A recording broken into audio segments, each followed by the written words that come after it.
Living in a day and age where we seemingly get hours and hours of content added to our streaming services 17 times a day can make it pretty easy for a sitcom like Malcolm in the Middle to get lost in a bunch. However, for me and many other children and parents across the globe, this show will always have a special place in our hearts. And that's because not only was it different than anything else when it came out, but it also managed to fundamentally change every single sitcom to come out afterwards. This is How to Change the Sitcom.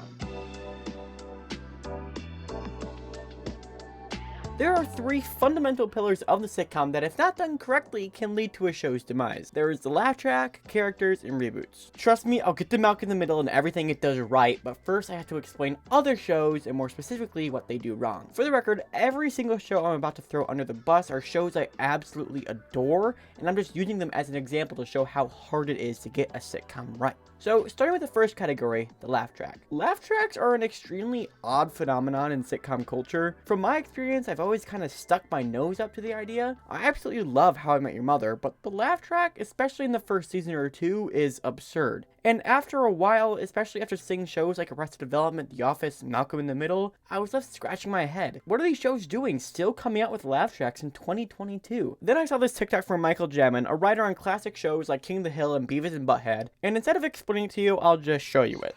Many years ago, my writing partner and I were running a brand new sitcom, and we deliver the first episode to the network, and a couple days later, the network calls our office. We loved the episode, and you guys did a great bang-up job. We were all here at the network are wondering what the show would be like if it had a laugh track on it. Oh, I can answer that easily. It would be absolutely terrible. Now I can tell what's going on here. They're not asking me, they're telling me, all right? I get off the phone, I call with our producer. Our producer sets up a special session at one of these focus group sites where they do market research. We go there, okay? There's a room with a TV screen in it and a bunch of chairs, and they file in 24 people or so to watch the episode of TV with a laugh track on there. And the people who are watching the show, they got a special dial.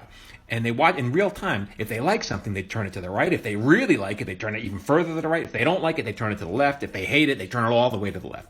And we're watching like a real-time readout, an aggregate of everyone, how they feel about the show. Everyone's laughing their butts off. They're loving it. The dial's going to the right, blah, blah, blah. At the end, the moderator comes into the room and says, hey, what do you think about the show? Oh, we really like it. We would definitely watch the show in the future. It's really cute, really funny. And they're saying, moderator's like, is there anything about the show that you don't like? And they're like, oh, the laugh track. The laugh track's absolutely horrendous. And I'm like, phew, we dodged a bullet here. Then they bring in another group. This time the group watches the show without a laugh track. And now the dial is not going so far to the right. It's the same episode.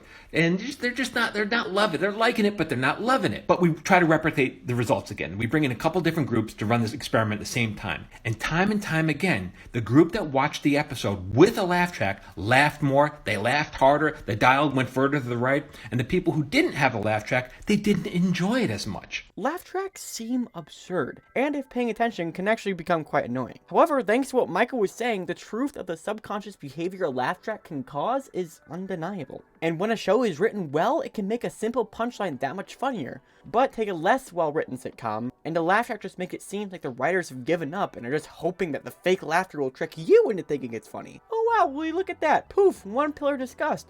Now let's move on to pillar 2. Characters. A well-written cast of characters is what makes or breaks a sitcom. If you have a cast of brutally uncharismatic or uninteresting characters, odds are your audience isn't really going to connect with the plot. One show that did characters pretty well for a while is The Office. On paper, the concept of The Office doesn't sound that interesting. Following a list of people as they go through their day-to-day at an office that sells papers, they have to deal with their annoying boss. Yeah, that doesn't sound that interesting. However, when brought to life, the energy leaps off the screen thanks to hilarious performances from Steve Carell, Rainn Wilson, John Krasinski, Jenna Fisher, and the list goes on and on and on. However, if we rewind a little bit, I mentioned that the show did this well for a while. But come season 6 or 7, that's when things really seem to fall apart. One thing most sitcoms fall victim to is adding so much to these characters to keep them interesting from season to season that you end up with an over-exaggerated huss of the character that is nowhere close to the realness or amount of depth that it once started with. Looking at shows like How I Met Your Mother, they kind of get away with it given how it has that once removed from reality feeling with that classic sitcom multi-camera style. However, shows like The Office really suffer from this. These characters that we once looked at as people that we knew became these larger-than-life cartoons. Take Dwight. The character started off the show as an office nerd who took their job a little too seriously, and at the end of the season had owned the building, became manager of the branch, and almost had an entire spin-off show following him and him starting a new farming show with his new cast of siblings. So, to get this pillar out of the way, What's most important to take out of it is when writing characters for a sitcom, the hardest thing isn't to make them funny, but to be able to make them stay true to themselves as you make them funny. One more topic, and then we'll be able to talk about Malcolm in the Middle in all its glory. Pillar 3, reboots. In all methods of entertainment, reboots can be good, or they can suck, or they can really suck. On one hand, there's the most recent iCarly reboot that is now on its 2nd season. Then you can look at something like Arrested Development, forever tarnishing the legacy of that iconic show with 2 seasons that seemingly spit in the face of what it was once able to accomplish. Comedies are really hard to pull off. Even if you make one to the best of your ability, there's still a chance people just won't find it funny. So if you're able to capture that magic in a bottle, it's nearly impossible to do it the same way twice. Malcolm in the Middle. These 3 pillars all factor into what makes Malcolm in the Middle so special. Not only was this the first popularized show to ever have a single camera format, but was the first sitcom not to have a laugh track. Coming out on January 6, 2000, one could make the argument that without the laugh track, the personality of the characters have to make up for that extra amount of time. Take How I Met Your Mother or Friends. A big criticism of the laugh track is that it takes up too much time in the 20-minute format. But without the laugh track in Malcolm in the Middle, it makes it feel more like real life. Giving a silly moment like this where Lois is in awe of her family fighting clowns, you can't help getting emotional, and it's because you know the characters so well. Which leads me to Pillar 2, the characters. When the show started, it had clear outlines for who the characters were and how they would be incorporated into the show. Lois was a stern mother, Hal was a lovable but stupid dad, Francis the oldest, Reese the bully, Malcolm the smart one, and Dewey the cute one. And something that this show accomplishes that it doesn't get enough recognition for is staying true to those characters all the way to the end.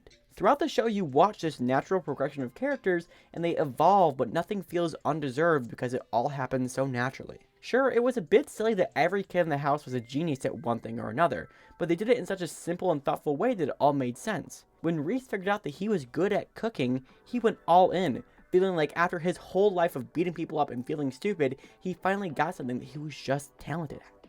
And Dewey, towards the end, evolved into a more of a Malcolm-esque character, but, musically talented instead, which totally makes sense because he literally slept in the same bed as Malcolm for most of his life. And finally, Pillar 3, reboots. Devo recently had Frankie Muniz himself on his podcast, and during that interview, Frankie mentioned how a reboot for the show has definitely been in discussion, but no solid plans have been put in place yet. And given how Eric Sullivan, the actor of Dewey, didn't even show up for the Malcolm in the Middle reunion, I doubt we'll see anything anytime soon. But the big question is, would I even want to see that? Like I said, getting the spark back for comedy reboots is no easy feat, and the spark that Malcolm in the Middle has is one like no other. So I'd definitely be worried, however, I would be glued to my TV, dying to know what became of the future of these iconic characters. I mean, to be fair to the idea of a reboot, the show left off on a pretty good conclusion. So unlike Arrested Development, where the reboot seemingly picked up right after the last one had ended, tarnishing the characters we had come to know, this reboot would give us a new version of the characters, as they would all have to be much older. And this all proves